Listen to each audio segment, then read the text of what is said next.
Hello Internet, and welcome to my live reaction for the Cuckoo's Fiancee, chapter 105. When we last left our heroes, Nagi broke up his partnership with Hiro to partner with Erika. And Erika was like, I'll accept that, but only once you actually have a chat with Hiro and apologize for, breaking up your team. And so Nagi agrees with that, even as he admits to Erika that he's not, even to himself, he's not quite sure why he broke the team up with Hiro. But he just feels like it's the right thing to do. He has this kind of excuse about for the Umino family, but even he, I don't think quite fully buys that. So he goes to check in on Hiro at the gym where he found her exercising that one time, 80 chapters ago. And they have this chat about, does the fact that Nagi is partnering with Erika, that partner with the urban legend, mean that he wants to marry Erika? And Nagi denies it, because of course he does. And they kind of reach the conclusion that, maybe it's the thought of going against the urban legend that gets Nagi so fired up. And then Hiro admits that it's Nagi being her rival that gets her so fired up. And they sort of have this, bonding moment as she uses him as a punching bag, so to speak. Meanwhile, or afterwards, Nagi tells Erika that he got the okay from Hiro to leave the partnership. And Erika has this line, right? The last line of last chapter. Something about, I wonder if Daddy will understand now. And, going back to that first scene of chapter 100, there's something going on with Erika and Soichiro right now. And I just don't know what it is. One day we'll find out. For now, let's dive right on into the 105th vowel. I know. Let's take a photo to remember this by. Before that, we have this color cover here, celebrating the real-world birthdays of Nagi and Erika. That being April 6th, which is today. Right this very second, while I'm recording this, have this birthday cake, the two of them in these sort of baby blue, Erika's got this baby blue dress, and Nagi's baby blue vest and pants to go with his suit shirt. The day they were born, the day their destinies were switched. And then we have a cleaner version of that still has the happy birthday bit, but not any of the chapter titles or the little blurb there. But then we just jump right on into the chapter, 3 days until the Culture Festival. And then in Class 2A, which, are they second years? Because I thought the gang were all first years, if I'm not mistaken. I might be wrong. But I thought he was a second, or I thought it was a first year. The wiki lists his age as being 17. So, maybe he is a second year? Oh, yeah, there it is. Occupation, second year student. Okay. I thought he was a first year this whole time. I'm not the brightest, I'll admit. But anyway, Nagi's class, they're all kind of gossiping. I bet Seiwa-san's going to win. I don't think so. I heard the guest roster is going to be amazing this year. Okay, so there are also guests to the M-1? The M-1 is sort of weird. I don't know. And the classmates are all sort of chatting. That being said, and they all look at Nagi, we have our class's secret weapon, don't we? Look at Umino-kun's bloodshot eyes. I just can't wait. And we check in on Nagi, who is just, sweating. Eyes are, strained. Bags under his eyes. He hasn't slept in, days. The reason my eyes are bloodshot is because we still haven't decided on anything. And then we cut to, I guess, Nagi and Erika watching Ritsuko's fake confession. I guess we have to go with a confession after all. This is Nagi to Erika, where you confess to me. And Erika just sort of jumps up. Absolutely not. Why should I have to confess to you just so you can shoot me down? No way we're doing this. Yeah, it kind of all worked out okay for Soichiro and Ritsuko, but just throwing that at someone, it's kind of rude, Nagi. But Nagi kind of complains, a simple no would have sufficed. But Erika goes on, more importantly, that'd just be doing the same thing as our parents. Also, and I'm normally the whole web of parents doesn't really bother me with their relationship. But talking about a confession and our parents in the same sentence, it's a little awkward there. You know, it's something, I can ignore it, but, like, it's a little awkward. Anyway, Nagi goes on, and that's fine, because it succeeded in the past before. There's more certainty with this direction. This is just part of a natural pattern. That's what we call staples. To an extent, you know, if dance is frequently one and you were doing a dance, but, like, not the same exact dance someone else did, that might work. But just copying word for word a prior victory? No! That's not how this works. And Erika chimes in, and there it is! And Nagi looks back, huh? And Erika sort of teases him, the kind of idea somebody who studies too much would have. And Nagi's, what? Whatever will I do with you? Reality isn't just a workbook. You can't just repeat the same thing over and over again. Which, I can see the shape of her metaphor there. Yeah, she's kind of right. But Nagi's just, wait, repeating and staples are two different things. Yeah, but what you were suggesting, Nagi, was the former there. And Saji, he's like watching them from the balcony, thinking, Erika, I know how you feel. I'm hoping there's more just like of Nagi being kind of dense sometimes. Though given this is Saji, who's to say? But Erika goes on, do you know what evolution is, Nagi-kun? Humanity has only evolved through gaining experience. Can't you see that staples are things that have already become the standard? They're just normal. In other words, we need to take a staple and make it novel. And then we have something we can truly call entertainment. She is definitely more right there with her thinking than Nagi is. But Nagi is just sort of knocked out at that. He has no idea what's going on there. And Erika quips, I see Windows is not responding. And Sachi, still watching from above, thinks, Nagi's simple, but I guess you could compare him to a calculator that boots fast. Not quite sure what that metaphor has to do with this scene, but okay. Maybe more like in the Windows quip. But Erika goes on, to put it simply, reverse it. And Nagi questions, reverse it? I mean, I'm talking about you confessing to me. And Nagi has a good point here. That's just normal. You know, the whole point of the original Amino confession bit was that it was the sort of turning it on its head. And so turning it on its head, back on its head, is just like being cliche. But you know, I think Erika has a different intention in mind. I think she just wants to be confessed to Nagi. And then, I don't know, maybe in some part of her brain, when the moment, if this plan went through, when the moment came, she'd just end up saying yes anyway. I don't know. And Erika does the exact same bit as Nagi on the previous page. Is Windows not responding? And Sachi continues her metaphor. Erika's the type of high-spec PC capable of physics simulations, with major PEBCAC issues. I don't know enough about PCs to have any idea what's going on there. PEBCAC, an internet chatting slang, problem exists between chair and keyboard. Alright, I'm not going to dig too deep into what the hell that's getting at, because I don't know anything about technology. I can barely work my own laptop camera to film this. But anyway, back to the actual plot. Erika goes on, I get it now, because you getting shot down by somebody is a total given, right? Just fucking dex him! Just fucking dex him! And Nagi's like, exactly. And Sachi watching is like embarrassed for them. Bruh! And Erika like falls back and sort of, you know, throws a bit of a tantrum. Ah, geez, what do we do? Nagi thinks, blow it up, huh? Because it's so simple, our task is actually quite deep. I've learned something from this today. But Erika just keeps on wailing, wah! And she claps her hands together like she has an idea. Right, back to our original point. And she like has this like prop microphone. She points at Nagi's face. What's the most surprising thing that's happened to you recently? Recently? And he thinks back to the fucking moment, when Sachi came and kissed me.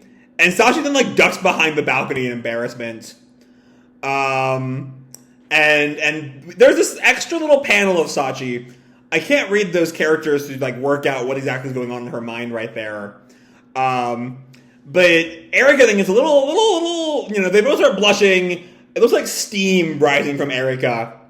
Nagi's like a nervous sweat. You want to do that? As if. Then why would you even say that? Because you asked me? And you thought of that of all things? Do you have nothing on your mind besides that sort of thing after all? I can't deny it. You should at least try. I'm your fiancé.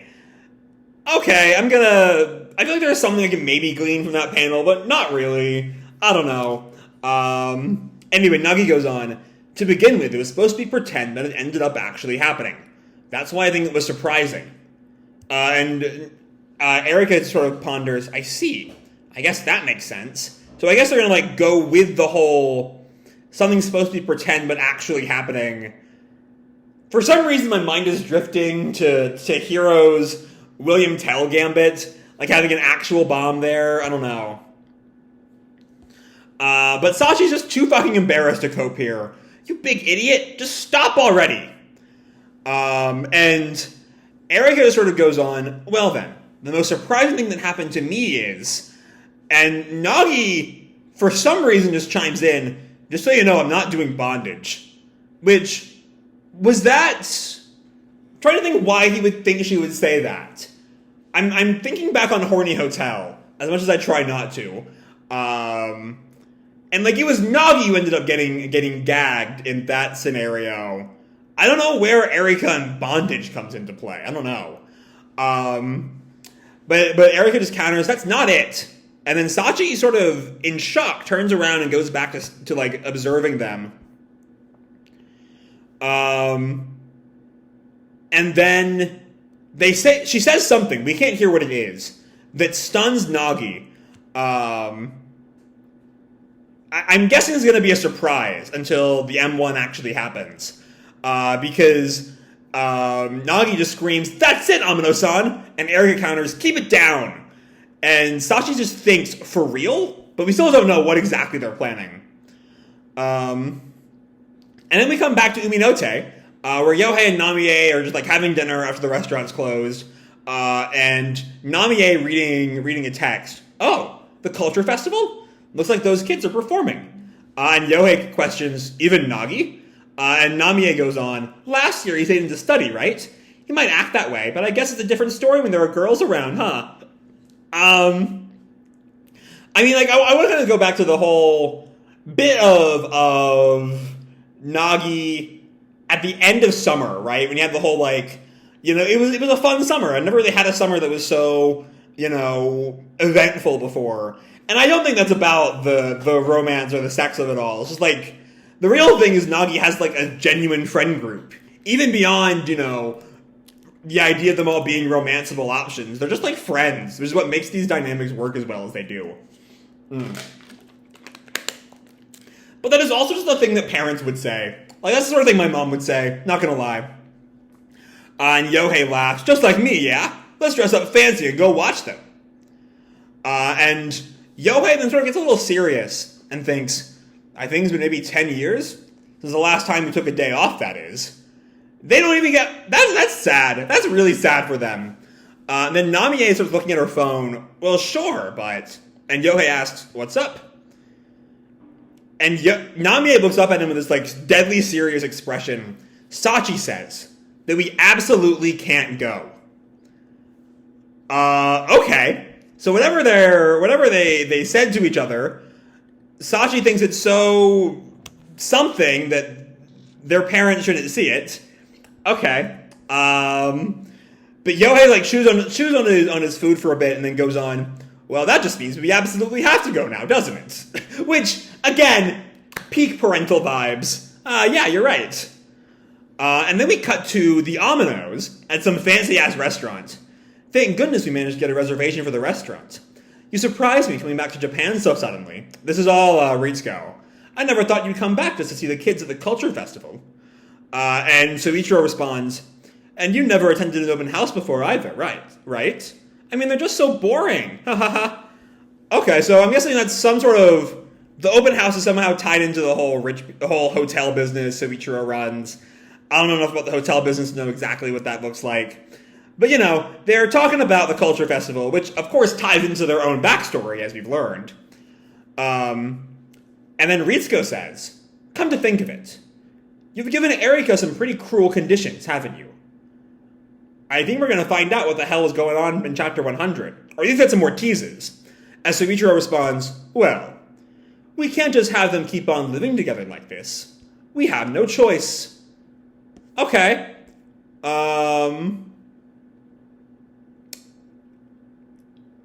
So that's a hint. There's definitely a hint.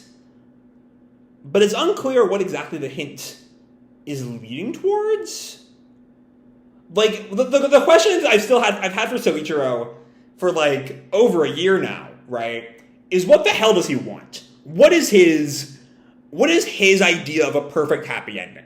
Is it, Nagi and Erika get together? But then what is, like, somehow denying Sosuke's existence has to fit into his ideal ending. And if it's Nagi and Erika getting together, why do the Nagi Sachi tease from way back? I don't know. He's just a weird guy. What does he want? What are his conditions? And Ritsuko sort of looks down kind of sad. And then I think this is Soichiro's line. Well then, I wonder how my two dear children are doing now. And then we cut back to the shared house. Sachi wakes up and sees, I guess she's been sharing a room with Erika for a while, because she sees her bed is empty. Erika? And she sort of looks around. They seem to have been up practicing pretty late last night, but don't tell me.